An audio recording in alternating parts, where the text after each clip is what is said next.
Good morning, friends. Today I just have a few things I want to get done.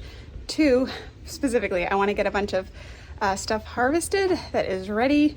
And two, I want to get that shade cloth up over the majority of the plants on the back hill. It's been pretty hot, like high 90s, but from here for the foreseeable future, it's supposed to be close to 100 every single day. And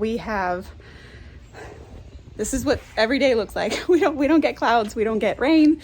We just get a lot of sun, which is great in some aspects, but it is definitely taking a toll on my plants and me already. So it's 9 a.m. and it's 80 degrees. So it's supposed to get up to 100 today. And I just want to make sure that my plants are protected before I see those really, really high temps come in. And this is going to help prevent the sun scald on my tomatoes and just some of the plants that are back there struggling. It hopefully will help them. So let's just get back there and see what we can harvest and how I can get this up before it gets too hot out here. Okay, the first thing we're going to harvest is some of these red onions. I'm letting most of them come to size.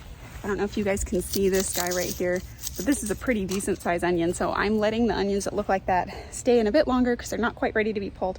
But I've been eating like kind of a Greek sort of salad every single day, and it's been nice to just have a little bit of green onion in it, or a little bit of red onion in it. So I'm just going to pull a couple of these small ones to make space for the bigger ones to get bigger, and so I can enjoy something in the meantime. Plus some of them didn't really bulb up, but they still taste good. So I think I'm just going to grab two of these. Yeah, so another one that didn't bulb up too much, but it already smells delicious.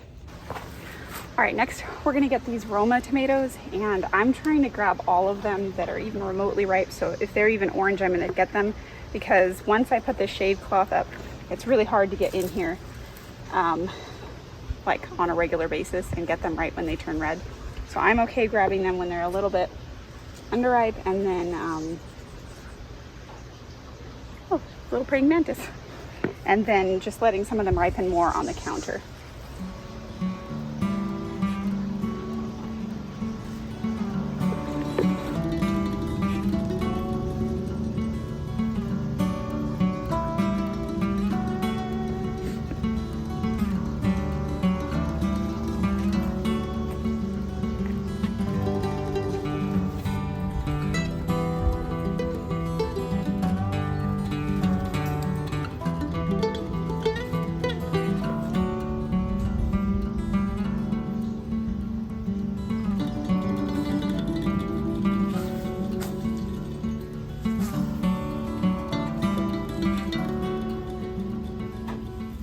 Before we switch over to the fruit trees, I wanted to show you guys these little things, so if you see this pepper right here, it's red, so it's obviously ripe, and I'm gonna pop it off. So this one's kind of small compared to the other ones, but this is supposed to be a jalapeno, and it is clearly not a jalapeno. Some of the other ones on the plant look even more kind of, I guess rather either a lot less than a jalapeno or a lot less like a jalapeno. And I planted this from a seed packet, and I have another plant that I also started from the same seed packet that definitely is a jalapeno. So I don't know what this is, but I figured I would wait till some of them started to fully ripen and turn red so I can get an idea of what they look like. And I'm going to take this inside and taste it today, and we'll see. Is it spicy? Is it not spicy? Is it just a little mini bell pepper? I have no clue. And yeah, they don't seem to be getting very big. So I'm wondering if they're kind of like a snack pepper. I don't know. I'm gonna find out. And I almost forgot. I have this cucumber right here. It's probably not as big as it's going to get, but when it's this hot, I like to pick them when they're smaller because they're less likely to be bitter. So let's just see what this one's gonna be like. There you go. I forgot I have one more cucumber. This thing is shrouded in spider webs, but we'll go ahead and grab it.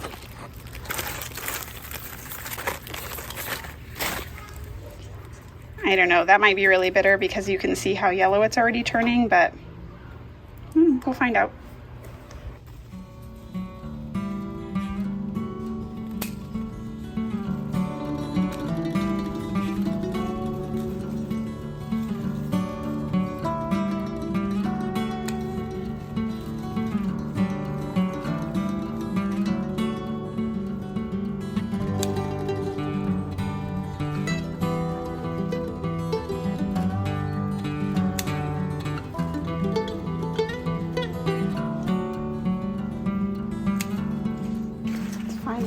get this pizza.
The last thing I wanted to do was pull off a couple of these pluots that are behind this net because they look ready, but I pulled a couple off last week and they did not ripen on the counter. So I'm just gonna pull a couple more off this week, see how they taste, and we'll go from there. Maybe next weekend will be the big harvest.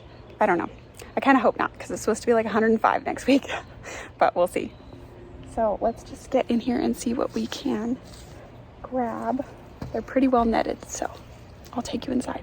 I mean, they feel a little bit soft and they look ready, but they just, when you cut into them, they were very light color and super sour, which they're not supposed to be. I'm just gonna take a couple off of each branch, feeling around for some soft ones. So this one, maybe, yep, it's soft. All right, the flavor grenades are all really firm still, so I'm just gonna grab, I don't know, 2. All right, we got a pretty good harvest. I know this is like not a lot of anything in particular, but it's pretty good for what we need right now in the house. This basket smells amazing, mostly because of this basil right here. I'm excited to use that this afternoon. And yeah, the tomatoes and the tomatillos. What I usually do is I don't get enough all at once to make like a sauce or anything like that. I mean, sometimes I do, but I haven't been, and this isn't really enough to make anything like in bulk. And so what I do is I just wash them, throw them whole into the freezer, and then I will batch process them all together. So I already have a 1 gallon bag filled with tomatoes, and I'm starting up on my tomatillos. So we'll see what we get out of this by the end of the year. I mean, there's still a decent amount of tomatoes hanging out on those Romas and the San Marzanos, which haven't even started ripening up. And then we also got pretty much massive bowl of apples, and then a couple of these up here are actually just the pluots I pulled off of this tree. So pluots I just like to eat just as a pluot, but I am going to try to experiment with a few recipes since I'm going to get so many, and then definitely some of these pluots will be given away. The apples, however, will probably 90% of them are going to be turned into applesauce. My daughter loves applesauce. I actually really like applesauce, so we will be making a lot of applesauce with the apples, and then probably eating some just because I really like the Anna apples just to eat as an apple. They're very, very crunchy. So I got to get inside. It's about 10 a.m. and it is just too hot to be out here already. So I hope you guys are getting a decent harvest or just something that you enjoy out of the garden right now. And just a reminder to stay cool, wear your sunscreen, drink your water, wear a hat, something to get in the shade. The garden is really important, but gardeners have to stay well enough to keep coming out here. So just my encouragement to you to stay cool this summer. And thank you so much for joining me. If you want to see more videos like this or want to see my monthly updates, feel free to subscribe. And if you like this video, I always appreciate a thumbs up. And I just really appreciate having you guys here in my garden and coming along for the journey. So I hope to see you guys next time. And thanks again. Bye.